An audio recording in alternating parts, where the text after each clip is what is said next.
What's up, guys? I'm just sitting around bored in the rain, so I figured I'd maybe make a video on posting Facebook Marketplace items. I sell a few things on Facebook Marketplace, and quite often, let's see if you can see,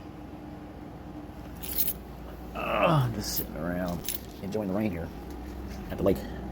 But anyway, let's see how it works. Just browsing Facebook, and for the most part, a lot of people don't like to sell stuff on Facebook because so many people do not show up for your listings, right? And people like to do stuff as in they want to do no holds. Well, I find it's very difficult to sell items if you're not going to hold something for someone. Like, who wants to come and drive 10 minutes, 15 minutes, an hour to come buy something from you, and then you're not going to hold it for them? Like, you know what I mean? Like, someone could show up right before you and buy it, basically. These are just some sort of local-ish ads, just browsing to give you something to look at while I'm running my mouth. But anyway, look, little dump truck. But, anyway, everybody likes to browse through Facebook Marketplace, whatnot. But, for instance, let's see, you can see the touches here. In the title on most of my listings, I like to put, it lets you put 3 lines. So preferably you put, a decent description, put your location, maybe a close road or side street or a point of interest. Maybe even put the zip code in, right? That's going to eliminate a lot of questions, like, hey, where are you at? Just because if you have a lot of postings, you're going to be getting lots of questions about where your location is. So the more stuff that you can put in your title, then the better chance you have of just eliminating a lot of those questions. So that's what I like to do. Also, like, for instance, here's the description. I'll also put it in the description and just put as much, stuff as I can in the description. But generally, if I'm going to post, say, 10 or 20 things at a time, the first one that I'll do, like, for example, like Raleigh, North Carolina, close to, like a certain, Martin Luther King Boulevard or whatever. And then that way, they already kind of know if they're going to be too far away, because you'll get people that are nowhere near, someone's not going to drive an hour or 2 hours to buy something for $5. It's probably just not going to happen. And with my experience with Facebook, I'm going to say that your best option is have them pick up everything at your house. Unless it's an expensive item and you're going to be in that area, I think that it's better just to have them. You've not wasted any gas. Anything that you can have for sale, if you can have it for sale, already have it ready to go outside your house, like porch pickup, basically. But so when someone messages you, basically, you're gonna go to their profile. This is just some random person's profile, right? And you would click on the person, and then you'd view their profile, just some random person, and you would see that if it's a real person, is this someone that you would trust having them?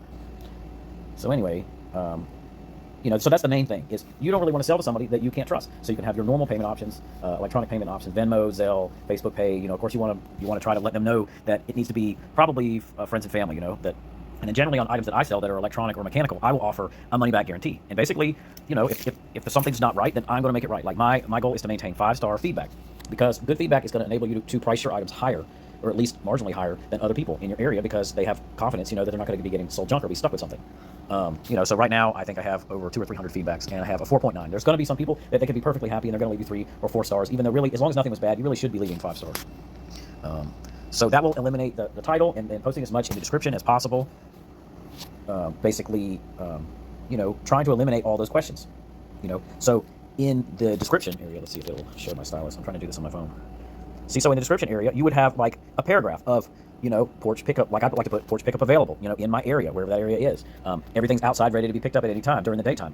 And the flexibility that you have of when someone, for me personally, if I'm not getting a lot of interest on a specific item, I'll hold it for a person for the day. And they basically have all day to pick it up. That way they're not rushed. I don't have to go home and be there. The only downside is that you probably need to have cameras at your house. Basically, you're going to have people come into your house, but with Facebook, and this is only for Facebook, I would not recommend doing this for Craigslist, but for Facebook listings, basically, you look at their picture, and when as long as you feel that you know who this person is, right? If you can't vet them, like they have a very generic profile, then what you need to do is have them send some form of identification, right? It could just be a license. Block out their address if they're not comfortable with that. Some people will send you their license, a piece of mail. Block out their, just a couple pieces of thing that have their name on it, so you know who's coming. That way, if something happens, then you have some kind of name to go back on. But generally, most people that are on Facebook Marketplace, it's their profile. You'll have friends in common, whatever. You really don't have to worry about them coming and stealing anything. I've sold hundreds of things over the last 5 years of doing Facebook Marketplace. Nobody's ever just shown up and stole something. But, of course, I'm in a fairly decent area. People aren't trying to steal stuff from the side of my house. But, irregardless, if you're not able to leave the stuff outside, if you have a porch or kind of a covered area and you can stage the item, right? And then you just leave it out. And if they don't pick it up, no big deal. But that's still quite a bit of work, because then you've got to put the item out. And then if they don't show up, and probably 1 out of 4 people, at least just never show up. So you can kind of tell, people ask you where you're located. I generally don't like sending out my location. Like, so I'll say, where are you located? I'll let you know how far it is. And quite often they'll go, oh, that's too far, never mind. So you want to limit sending your address out, obviously. Just browsing through some junk here. Oh, sand rail. Dune buggy. So if you can sell, like if you had a storage building, for instance, and you had enough cameras, and that way when the people would come, and you just leave it unlocked, or maybe have a digital keypad and you give them a one-time passcode, right? That would be really nice if you could have enough space. But ultimately, having the stuff available to pick up at any time is going to enable you to get a higher price for your items, which is important if you're trying to make any kind of money doing it. Also, let me think. Yeah, that's the main thing. Just have porch pickup eliminate all the questions, eliminate as many questions as you can as far as where you're located. And generally, the nice thing about not being there or meeting people is you're not waiting around all day, because just one person coming, picking something up, say, for example, 4 o'clock, 5 o'clock, most people are working 9 to 5, they got to come after work, or they need to come early in the morning. You're having to rearrange your whole schedule to meet someone, and then half the time they're not going to show up. You are not going to stick with that very long. You're going to become very, irritated and frustrated, with that kind of system. And so generally, most stuff I leave it outside under a carport. It's ready to go, and I don't have to move it. And preferably, if you can have a camera on everything, that way you can go to your camera, visually check that the item's here, because you don't want to have somebody come over to your house and the item is not there, because they're going to be upset, right? And they've wasted their gas. So you really never want to do that. If you can maintain your really good feedback, I'm not going to say the customer's always right, but you want to do everything you can to make the customer happy, pretty much. And that will show in your feedback, and that will also enable you to have higher prices.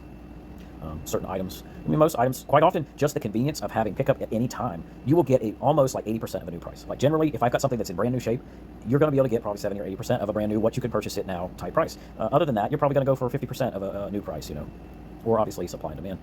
But the main thing is to have the stuff outside ready for pickup at any time, right? All you need to do is send in your address. Also, have a folder on your phone in your gallery specifically for your marketplace items. Have your screenshots of your PayPal, your Venmo, your whatever it is. Facebook Pay also works. Your whatever your electronic payment stuff is. I personally use a Dropbox. I used to just have them leave the money under the mat for the occasional pickups, but I would find that sometimes at the end of the day you have multiple people. Under there it's a little bit harder to keep up with.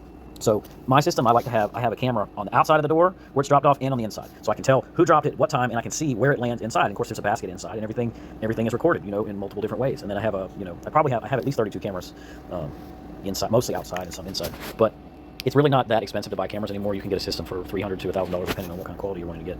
And of course, these internet type cameras, IP cameras, you just hook them to your Wi-Fi, stick them wherever you want, and they have the little backup SD card in the camera. So I think that you don't have to have cameras, but you certainly want to have at least some kind of camera. What car's coming, what time they came, whatnot. But the porch pickup is really the secret of it, because if the item is already outside and you didn't have to stage it for someone to come and pick it up, that means that you didn't have to waste any physical effort, right? When they don't show up, then it just goes to the next person, no big deal. And the main thing is, vet the people. You need to look at the profile, right? And then if you can't see much on their profile, sometimes you can see someone with a last name the same as them in their friends, if their friends list are available, and you can see that maybe there's multiple people with the same last name, and then that will give you more trust that this person is really who that they say that they are. But let's see, any other tips I've got? Basically having your your gallery set up, and I will have like a Google Maps. I don't know why this is popped up on the screen. Take a screenshot of your house, of the Google Maps, overlay it with the address. That way you have that in a folder, and you basically just send that to the people. You're not having to type up all this stuff every time. And I have usually a paragraph of stuff, my location is south of this city, north of this city, near this road, and I'll have that all typed up. Porch pickup available anytime during the daytime. I like to put that in, and I'll copy and paste that whole paragraph. And everything I'm listing, I'm basically just keying that in. Of course, I use Google Keyboard to type everything in, mostly, so I just basically just start rambling on the description and whatnot. But eliminating all those where you at questions, just making it as convenient as possible for everybody to pick up. You will get much better prices that way, and you're not wasting any time when people don't show up. Just having to be home just for a couple hours is really a lot of stress. Just to think about, you're waiting around, then they're always going to be late. They'll show up. Not that I don't want to talk to people, but you've got stuff to do. You're standing outside. You're burning up in the sun. Mosquitoes are eating you up. Whatever it is. And also another bonus of not being there or not coming outside when they show up is the price is basically negotiated before they get there. They've already generally given you an offer. You've either accepted or declined, whatever it is. And then, so when they come, they always leave the same amount of money. If they don't have change, they generally leave more money. And you'll have something for $15 or $18 or whatever it is, and they'll leave you $20. And that's another tip to make a few extra bucks. Post stuff for $16, $21, $32, just random amounts. Quite often people will leave you change or dollars, and they do add up. If they offer 30 instead of 32, then take the 30, no big deal. But those couple little extra bucks add up, and most people don't really have a problem with it. So basically, you're providing a very premium service, that's very convenient. And you don't have to be expensive or whatever. But just the secret is really the Facebook Marketplace, porch pickup, right? Make it as convenient as possible. And you can't have an area where people are going to steal stuff off your porch. Obviously, I don't think that would work. But most of my items are like outdoorsy stuff, like playground slides or whatever. That stuff can sit outside in the rain. It doesn't need to be covered. People can pick it up anytime. I've gotten very comfortable. I'm okay with somebody leaving $100 or $200, through the Dropbox. And I don't have to be there. You're not waiting around all day. It's just like having a doctor's appointment. Your mind and your thoughts and your stress level is on arranging your day to be, here for this person to show up. And when they don't show up, it's not going to last long. It's not a, it's just too much stress unless you're just working from home and you just like dealing with that. And quite often I'll find that people are not comfortable coming and me not being there and leaving money. And I have to say, look, people do it all the time. It's no big deal. I've got cameras inside and out. You don't have to worry about it. And quite often that will ease their mind about it. Obviously, they don't want to be accused of, stealing from you or, not leaving enough money or whatever. And that maybe, that could be an issue. But generally, I think it's way worth it. And to just not having to put stuff outside. Obviously, I have some stuff, like say paintings. If I had some paintings for sale, you can't leave that stuff outside under the carport. It's going to get, bird stuff on it, dust on it, humidity, anything that's outside, especially over the wintertime, anything metal is going to get cold. Then when it heats up, it's going to sweat, so anything like that can rust. So you may want to be more aggressive on prices, on stuff that is going to deteriorate as it sits outside longer. But being able to not have to stage it, just leave it exactly where it is. I mean, obviously, if I could do it again, then I would put in some more like pallet rack shelving under the carport. I think that would be great, and have everything categorized. Like, and when you take your pictures, I always take 10 pictures or more pictures, and I'll take the best pictures of every angle. I try to have dimensions and everything. And if it's something that you know, you're not sure about, weigh it and take a picture and put the weight in there, because all that you're going to eliminate questions on all that stuff. And really, with your phone, it is so easy to just take a ton of pictures, upload the best pictures, right? You know, have your gallery ready. That's going to have. I take a picture of my mailbox. I have a unique mailbox. I take a picture of my mailbox, so people that are coming aren't pulling in the neighbor's driveway. You know, I have a picture from the road of the house and a little map that basically shows which way they can go up the driveway, and you know where everything is. It just makes it so easy when there's pictures. You know, once you get enough items, you don't have to feel like you need to sell something every day. If you have enough items, you know, if you could get up to a couple hundred items, you'll probably sell a couple items a day. So you're not feeling like, oh, I've had these 10 things for sale and it's not sold, and you keep marking it down, because you literally, it's like having a yard sale. You would have to give it away to get rid of it in a day or two or a week. You would really have to take 20% of new price, and you're just going to be you're giving stuff away. So that would be my advice on that. I don't know. You can leave some comments. I could try to get back with you all about it.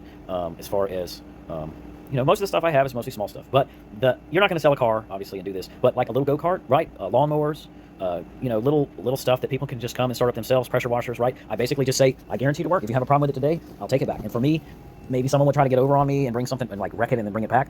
But most stuff that I get, I'm getting for free, or it's broke and I'm fixing it. So I don't have a whole lot of money into it. You know, but it's you know, you're trying to get the most for it, and it seems like it's better to get a little bit better price and provide a better customer experience. And having that convenience of pickup anytime, it really works great with most people, and you just have to stick with it. I guess a lot of people, you know, that I talk to that pick up, they get aggravated and they don't want to deal with it. But if you can leave it outside in a safe enough place, and you're not having to deal with if they don't show up, then it just goes to the next person. But I would definitely recommend holding stuff for maybe up to a day or a couple days. Another thing you can do is you can just get a small deposit, like $5, right? A $5 deposit on something, and I'll hold it for a week. You know, that way they've got some skin in the game. They're much more likely to pick stuff up. I had a large tugboat sandbox one time. It was huge, and you know, they're about $100 or $125, and you see, I've been looking at boats lately for some reason. Not like I need a boat, but you know, people would leave me a $20 deposit. They would be an hour or two away. It was a very rare item, and they would just never show up. And eventually, I would give them like a couple weeks, and they would eventually say no. I would ask them if they're going to get it, because I don't want to sell it out from under them. Even though I said, yeah, I'll hold it for a week. I'll hold it for a couple weeks. No big deal. You gave me $20 on it. I had 3 people leave me $20 and not pick it up. So by the time I sold it, I think I sold it for $80. So I actually probably made $120 on this thing. You know, it was probably something that I, you know, had picked up for free. But you know, that's the main thing. Just, you know, do what you can to keep everybody happy. It's the convenience of the pickup. Like, you know, if you say, well, I can't be off work, a lot of these things are impulse items too. People just want to come right now. They want to get like some beach chairs and go to the beach, or some boogie boards, or whatever it is that you're selling. They want to come right now. And if you give them a couple hours, they'll find something cheaper to go to. Look at this guy's selling propane tanks, $10, empty ones.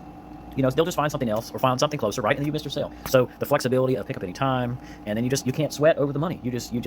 They really, you know, if you know their first and last name, they're just not going to steal from you. It just doesn't really happen. It hasn't happened to me yet. You know, knock on wood. You know, but anyway, I feel like I don't know. I'm not a genius by any means, but I would say that I've stuck with the Facebook, selling stuff on Facebook Marketplace for a lot longer, and I think I had probably better success with it than most people, because the board's pickup. But if you can have the stuff outside ready to go, that really helps, because when I have stuff that's not inside, for instance, I had a roof rack for a Volkswagen Tiguan or something like that. It's like a $200 brand new roof rack, and I'm, you know, or I think it's like maybe $350, $400. I had it listed for $200. I got it down to $150. The guy's supposed to pick it up. You know, I don't want to leave that outside. It's in a cardboard box. So basically, like, I got to stage it, right? It's been outside under my porch. He hasn't picked it up. So like now I need to go take it back and put it back inside. You know, so the cardboard doesn't get damaged. So I've wasted time twice now to deal with this. So that's kind of aggravating. So you know, if you can keep it outside, like put it in a little garbage bag, you know, seal it up, have it listed so you know where it's at, so it's just ready to go. You don't have to put it out, you don't have to take it back in. It's going to save you a lot of time. You can really keep up with a lot of items, you know, and then you're going to get a better price, and everybody's going to be happy, because you're going to have, you know, porch pickup is just, I see a lot of people do it, but they're not really, you know, a lot of times they won't put it out until it's ready to be picked up. If you have enough room, you know, and you could leave items out, that really is going to help a lot. And it's just eliminating the questions or whatnot. But anyway, I think I've rambled long enough. I haven't made a video in a while where I've actually been talking or anything. So anyway, I'm just browsing through Facebook here. Slides, jet skis. Yeah, I looked at Teslas a couple times, but I don't know if I trust those battery things. Look at this swing table. That's pretty cool. It's the whole picnic table with a swing. $4,500, that's a little bit steep. I'm sure it took a lot of time. But anyway, let me know what y'all think. Later.